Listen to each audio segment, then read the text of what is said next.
I want to just talk a little bit about something that Representative Detmer mentioned, and that's sending mixed messages. And I really feel like legalizing marijuana, particularly for anyone under the age of 25, sends a big mixed message. There are health consequences. We've talked about some of them tonight.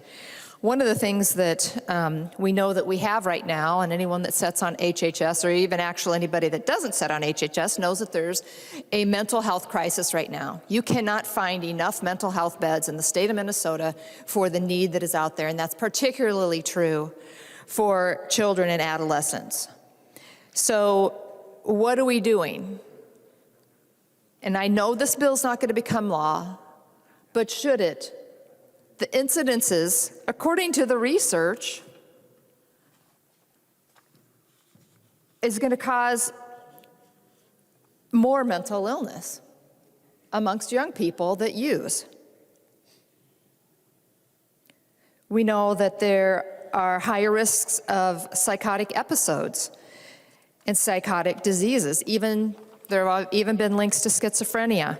And then there's this new one that I had never heard of, the risk of cannabinoid hyperemesis syndrome, CHS, and the symptoms are just uncontrollable vomiting, and abdominal pain for days, and that's caused by use of cannabis. The CDC and the Minnesota Department of Health talk about the risks of not only mental health, but health in general. Risks of lung damage from vaping marijuana. And Representative Edelson, I remember a couple of years ago, or maybe it was just last year, you had a couple of bills to address vaping. And you passed a bill, I believe, that came into law, and it says that at the schools they have to teach about the harms of vaping. And I remember in those discussions in education policy, we talked a lot about how a lot of these kids are vaping marijuana. And I also remember the discussion that the marijuana is so much more potent than it was years ago, up to 3 times more potent. So we're sending this mixed message by contemplating legalization, and then should it become law. We're sending this message to young people that, don't do drugs, don't consume marijuana. Here it's dangerous, but then when you're 21, it's okay. The light blinks on, it's okay. And there are studies that show that people are more susceptible, and particularly young people are more susceptible to engaging in activity when they see people around them engaged in that same activity, particularly if it's a legal activity, according to the law. So huge mixed messages. The other thing that just sort of dumbfounds me is that when it comes to the achievement gap, we have just come off of a full year, pretty much, of learning loss for our kids.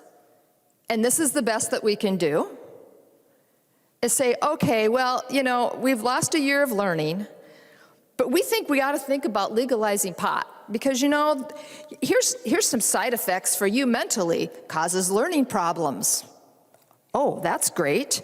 Causes memory problems, concentration problems.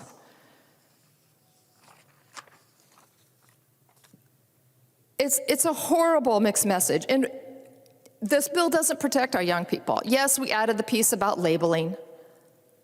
But when you can grow marijuana in your basement, your parents can, or your uncle or your aunt or your next door neighbor, underage kids don't need to march down to the pot shop and worry about getting pot, turned away for pot there, because they can just get it from a friend or a loved one. So this bill is not going to protect our kids. And there's a study that says not only does it affect learning, not only does it actually, in some cases, lower intelligence? It says it results in a poorer quality of life. Not only are students who misuse marijuana more likely than their non-using peers to drop out of high school. Oh, by the way, 50% of the kids in Minneapolis don't graduate from high school. But they have been found to have lower salaries, less career success, and diminished life satisfaction later in life. This may be associated with altered brain development and cognitive impairment. We have a workforce shortage right now. We talk about it quite frequently. I was telling someone the other day, I don't think I've seen so many help wanted signs, even prior to the pandemic when there were quite a few out there. But what is this saying to our future workforce? What is this going to do to the business community when they can't stop someone really, the language permissive, from coming to work high? What's that going to do to productivity and workplace safety? And, you know, there are many members in this chamber and listening on this call that are part of the House of Representatives, but particularly those on the other side of the aisle are very concerned about the environment. So I found this article, and it's titled, "A Founding Father of Legal Pot in Colorado Reveals Regrets in His Perspective." So this is a guy that, he's a lawyer, and he pushed for the initiative to put legalized cannabis on the ballot in Colorado. And he talks about the indoor growth of marijuana and how these plants grown indoors, they artificially stimulate them to produce. They're GMOs, by the way. So if that bothers you, if you're, one of these anti-GMO people, you're not going to like cannabis grown inside. So they're GMOs, and so they they artificially keep the lights on all the time. We've already heard Representative Novotny talk about the energy consumed in producing these places where they have these grows, these football field-sized grows. And so they put all sorts of pesticides on them.